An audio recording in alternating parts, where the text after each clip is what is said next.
Please don't come close to me. Sir, I'm asking you to stop recording me. Please don't come close to me. Please take your phone off. Please don't come close to And me. I'm taking pictures and calling the cops. Please call the cops. Please call the cops. I'm going to tell them there's an African-American man threatening my life. Please tell them what you like. We all remember this horrific situation in May. Christian Cooper, a passionate birder, in one of his outings in New York Central Park, ended up in the shocking act of anti-black racism. A woman calling the police and making the point to mention his race while falsely accusing Cooper of threatening her. The incident spurred a groundswell of support and attention for the community of black birders and nature lovers alike. Joining me now to talk more about this is our BT staff member. Good to see you, Julian, by the way. I haven't seen you in 3 months. It's great to see you.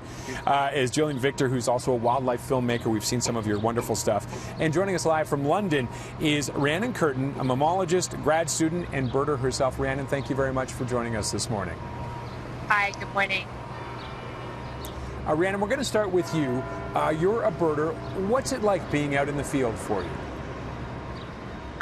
Being out in the field, especially in the more remote locations, can be something that really makes you think twice about what you're doing. You never know who you're going to encounter and whether they're going to be aggressive or have something to say to you. So that can definitely be a concern when you're outside that maybe other people don't think about. So it's definitely always, in the back of your mind, you're thinking about people who are going to react like Amy Cooper. And it just is an added level of stress and caution for those of us who are recreating outside while black. It is a difficult situation. And Julian, I know you get some great wildlife shots here in the city. What's it been like for you when you go out and you're out taking photographs? What's it like? It's great, but at the same time, in the back of your head, you're always thinking, is someone looking at me? You always have to feel like you're justifying why you're here. And when you're out there, especially like Rhiannon said, you go to these locations, you might go to neighborhoods where a certain animal might be, and if they're there, oftentimes when you're filmmaking, you're often by yourself. So when you're there, you think, is someone gonna stop me? Is someone gonna call the cops? Or is what's gonna happen? It could be anything.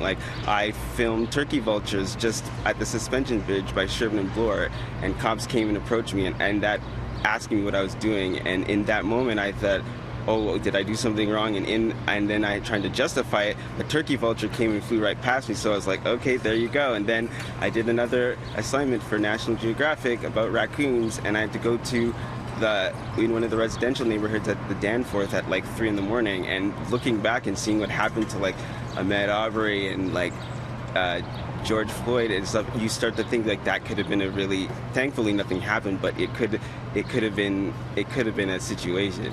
So when you see that video, are you surprised at all by it, about her reaction and what she did? I was a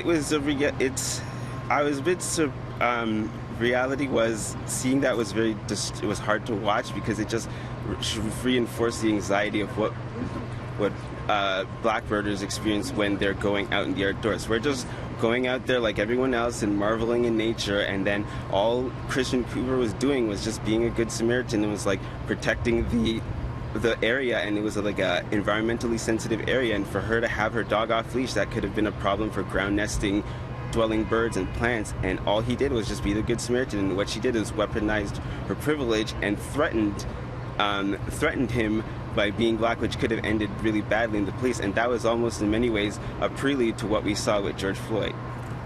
And Rhiannon, there was a first Black Birders Week. It's never been held before, and you played a role in it. What was that like, and why is that so important? Why is it needed? We really just wanted to raise awareness after the incident with Christian Cooper that it isn't strange to see a black person outdoors. We are out here. Maybe you don't see us in marketing for the big brands, but we do recreate outside, and we just want to be there like everyone else, enjoying that space. So for us, we decided, this is an opportunity to show people that we are out here and we are bird watching and we are working with mammals and fish, as you can see right there. And we are part of this community. Just because you don't necessarily see us in those mainstream channels of marketing and outdoor programs doesn't mean we're not there. And we really just want better representation and for people to not react that way when they do see us outside, because we're just trying to enjoy the outdoors too. And, you know, like Julian was saying, we all could have been a Maud Arbery, and I have been in similar situations that could have ended just as badly, and I am just lucky that they didn't.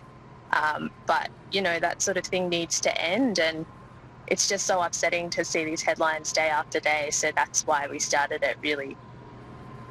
And I know this is a big question and we're almost out of time, but I do want to ask you, does this speak also to wider issues and wider concerns in the sciences themselves?